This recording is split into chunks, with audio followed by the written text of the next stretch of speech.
Hey, welcome to the Other Side of 40 podcast, and I'm so thankful that you're here tuning in. I'm your host, April Grant. I'm here to help women over 40 live a guilt-free life. This podcast came to be from my own experience. I did everything that was expected of me. I went to school, got a law degree, had children, got married, and now I have a family of 5. At home, everything was relatively happy. I was blessed to have a husband who made enough to take care of us, and I didn't have to work.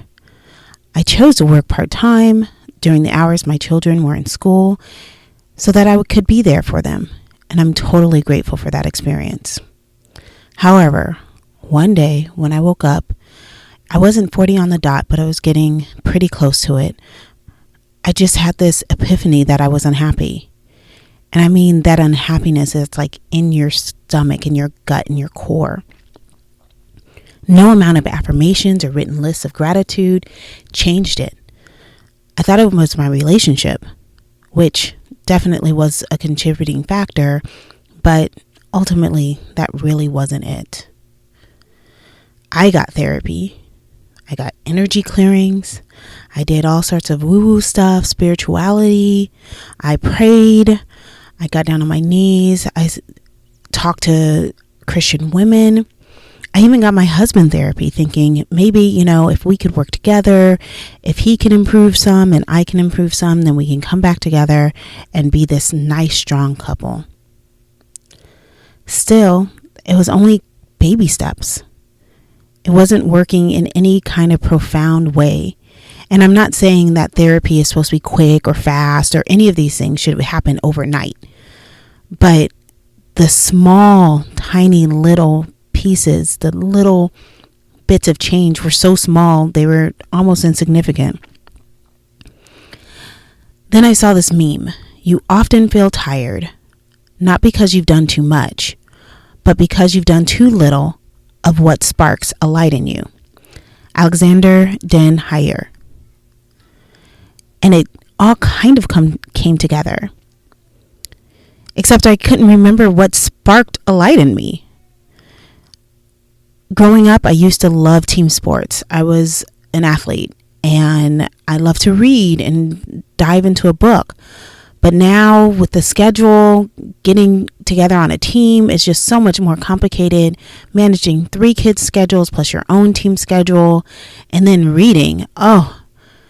Reading sounds wonderful, but as soon as I curl up with a good book, my eyes slowly close and I fall right asleep.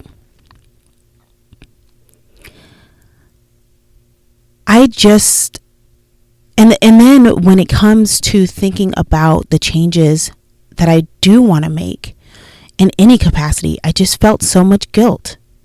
Guilt that I wanted more, guilt that I wanted something for me, guilt that I couldn't spend nearly as much time with my family, and guilt that to really pursue what I wanted to, I wouldn't even be earning any money. Before I was at least earning part-time money, but really, diving into even this, say the podcast, I'm not making any money, but I knew I needed to make a change. And the more I started talking to my friends, the more I realized I wasn't alone. And I found out that somewhere around turning 40, it's been about, 38 to 45, other women have also had these awakenings. Something that said in them, in their gut, in their head, that said they needed to change. Now, the change was different for all of us. Some wanted to get divorced. Some really wanted to get married and really commit to someone, which they had been fighting their entire life. Some was changing jobs. Some was starting their own business. And some just wanted to feel supported in doing something atypical. So here at the Other Side of 40, I will interview women, talk to experts, and be here to listen to your needs as we grow. I want you to know that you're not alone and you can do it. Thank you for listening to my first episode, my intro episode, and I hope that you join us online for the conversation. I'm on Facebook and Instagram at Other Side 40, all one word, And I have a private Facebook group just for listeners. So if you do a search, it says Other Side of 40 official Facebook group. I also have started a website called theothersideof40.com. And that's where I will have women who don't want to come on the podcast, just have a story to tell, and they want to tell it. So, to end, today is your day. Have a great one.